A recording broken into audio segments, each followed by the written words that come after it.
নমস্কাৰ বন্ধু বান্ধৱীসকল, আপোনালোকক স্বাগতম জনাইছোঁ অল থিংছ অসম চেনেলটোৰ। আৰু আজি 23 মাৰ্চ 2025 তাৰিখে আছাম পাব্লিক ছাৰ্ভিচ কমিশ্যনে 2024 বৰ্ষৰ কম্বাইণ্ড কম্পিটিটিভ এক্সামিনেশ্যনৰ বিজ্ঞাপন প্ৰকাশ কৰিছে।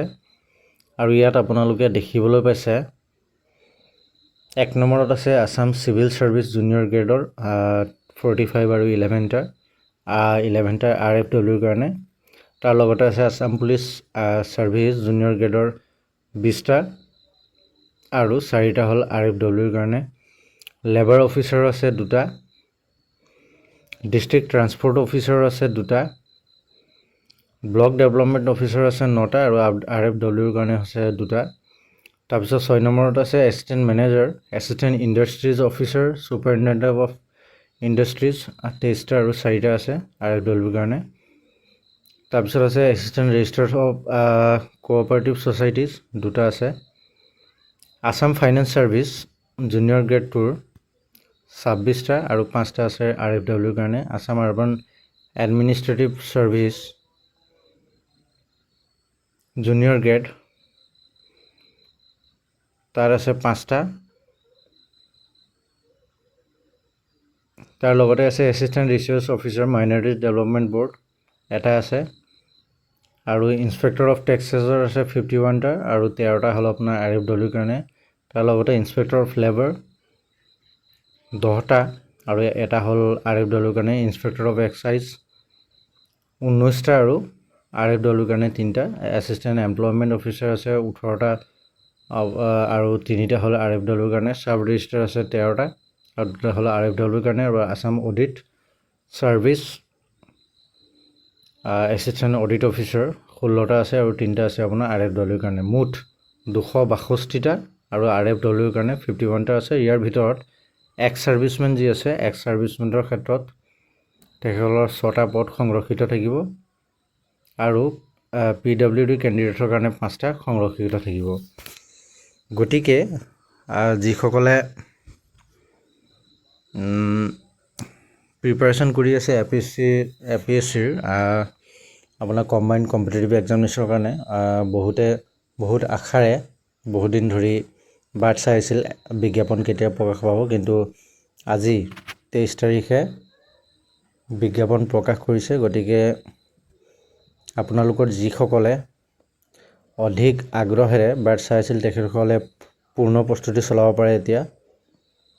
আৰু ইয়াত আপোনালোকে দেখিবলৈ পাইছে টোটেল যি 262 আছে, ইয়াৰ ভিতৰত আমাৰ যি ACSৰ আছে 45টা আৰু আছাম পুলিচ ছাৰ্ভিচ যি জুনিয়ৰ গ্ৰেড আছে তাৰ আছে 20টা আমাৰ জেনেৰেলৰ কাৰণে। জেনেৰেল মানে আপোনাৰ ধৰি লওক ৰিজাৰ্ভ আৰু RFW হ'ল মানে ৰিজাৰ্ভ ফৰ ওমেন আৰু PWD হ'ল পাৰ্চন উইথ ডিচেবিলিটি। গতিকে তেখেতসকলক এৰি আমাৰ 45টা ACSৰ কাৰণে আছে আৰু APSৰ কাৰণে আছে 20টা। তাৰ লগতে আমাৰ যি আছাম ফাইনেন্স ছাৰ্ভিচ আছে 26টা আছে আৰু RFWৰ কাৰণে ৰিজাৰ্ভ ফৰ ওমেনৰ কাৰণে আছে 5টা। গতিকে যিসকলে পূৰ্ণ প্ৰস্তুতি চলাই আছিলে তেখেতসকলে বহুত ভাল ফলাফল দেখুৱাব পাৰিব বুলি আশা কৰিছোঁ। আৰু আপোনালোকে আৰু অধিক মনোযোগেৰে প্ৰিপাৰেশ্যনখিনি কৰক। আৰু ইয়াত আপোনালোকৰ যি আজি প্ৰকাশিত বিজ্ঞাপনৰ সময়সীমাটো দিছে এপ্লাই কৰাৰ অনলাইন, সেইটো আছে 28 মাৰ্চৰ ৰাতি 12টাৰ পৰা আপোনাৰ 29 এপ্ৰিল 5টা বজালৈকে আপোনালোকৰ অনলাইন আবেদন তেখেতসকলে ৰিচিভ কৰিব। আৰু ইয়াৰ লগতে আপোনালোকে যদি অনলাইন ট্ৰেজাৰী চেনেল যদি কাটিব বিচাৰে সেইটো আছে আপোনাৰ 1 মে 2025। অৰ্থাৎ আপোনালোকে যদি পে'মেণ্ট যদি কৰিব বিচাৰে অনলাইন হওক বা অফলাইন হওক, তাৰ আপোনাৰ পে'মেণ্টৰ লাষ্ট ডেট দিয়া আছে 1 মে 2025। গতিকে এই প্ৰথম যি হ'ব আপোনালোকৰ প্ৰিলিমিনাৰী এক্সামিনেশ্যন হ'ব। প্ৰিলিমিনাৰী এক্সামিনেশ্যনত আপোনালোকৰ যি কুৱেশ্যন পেপাৰ থাকিব সেইটো হ'ল পেপাৰ 1 জেনেৰেল ষ্টাডিজ,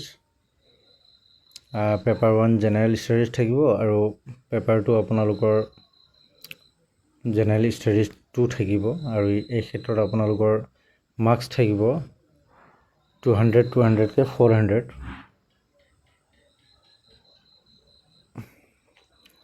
আৰু মেইন এক্সামিনেশ্যন হ'ব। মেইন এক্সামিনেশ্যন আপোনালোকৰ পেপাৰ 1ৰ পৰা, পেপাৰ 1টো হ'ল এছে টাইপ হ'ব, 250 মাৰ্কছ আৰু 3 ঘণ্টা সময় থাকিব। আৰু পেপাৰ 2ৰ পৰা 6টালৈকে, অৰ্থাৎ 5টা পেপাৰ আপোনালোকৰ 250 কৰি, প্ৰতিটো পেজত প্ৰতিটো কুৱেশ্যন পেপাৰত আপোনাৰ 250 কৰি থাকিব। আৰু সকলোতে আপোনালোকে 3 ঘণ্টাকৈ সময় পাব। আৰু ইয়াৰ পাছত যদি আপোনালোকে মেইনছত কোৱালিফাই হয় তেতিয়া আপোনালোকক ইণ্টাৰভিউলৈ মতা হ'ব। আৰু ইণ্টাৰভিউত আপোনালোকৰ মাৰ্কছ থাকিব 180, অৰ্থাৎ আপোনালোকৰ টোটেল মাৰ্কছ হ'ব 1680 1680 নম্বৰ।